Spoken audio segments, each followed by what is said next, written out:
L'agenda des associations est entièrement consacré aujourd'hui à Seed Foundation. Et pour nous en parler, c'est sa directrice, Mathilde Bois-Dubuc, qui est avec nous. Bonjour Mathilde.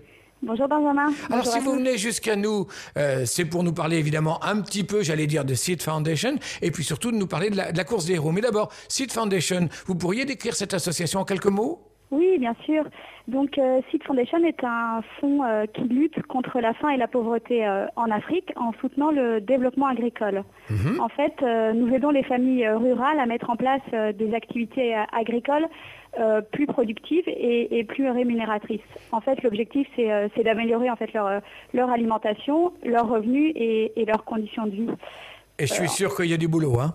Voilà, c'est ça. Et alors, en fait, oui, dites-nous. Pour préciser un petit peu les choses, en fait, Seed Foundation, ça s'écrit S-E-E-D, et en fait, en anglais, ça veut dire graines. Et en fait, voilà, c'est ce qu'on fait. On plante finalement des graines de développement. Alors, en revanche, si on participe à la course des héros pour vous, on ne va pas se planter. Non. Ça, c'est sûr. Alors, expliquez-nous. On en parle beaucoup en ce moment sur cette antenne, mais c'est normal, hein, parce que la course des héros à Paris, elle aura lieu le 16 juin. Alors, forcément, nombre d'associations sont concernées et peuvent être encore concernées, parce qu'on peut toujours s'inscrire pour des associations nouvelles. Nombre d'associations sont donc concernées par cette course des héros. Expliquez-nous-en un petit peu le principe.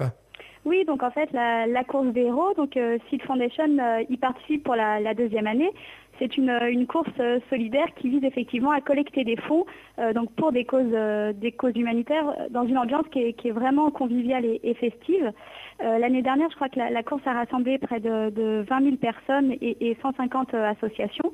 Et cette année, elle aura donc lieu le 16 juin au domaine de Saint-Cloud. Donc, on peut s'inscrire d'ores et déjà en faveur de votre association. On va directement sur le site de votre association, par exemple, Seed Foundation ? Voilà, donc tout est expliqué en ligne, mais pour peut-être détailler un petit peu les choses, les participants de la course des héros, en fait, sont des héros parce qu'ils vont devoir relever un double défi. Le premier défi, ça va être de collecter au moins 200 € de dons pour Seed Foundation en créant en fait effectivement une page de collecte en ligne sur le site de la course et en sensibilisant leurs proches. Et le deuxième défi qu'ils vont avoir à relever, donc ça va être de courir ou marcher les 6 km avec tous les autres héros le 16 juin. Voilà. Voilà. Alors, on a bien compris. On se libère d'abord de 200 € qu'on a collectés. Puis, une fois qu'on est plus léger, on peut marcher, on peut courir le 16 juin prochain. En gros, voilà. C'est ça, hein ?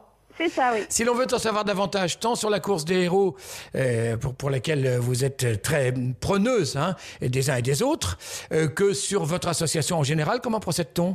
Donc, il faut se rendre sur notre site internet, donc www.seed-foundation, FOUNDATION.org.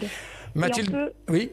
On peut également nous joindre au téléphone, donc au 01 47 57 97 48. Très bien, vous avez été parfaite.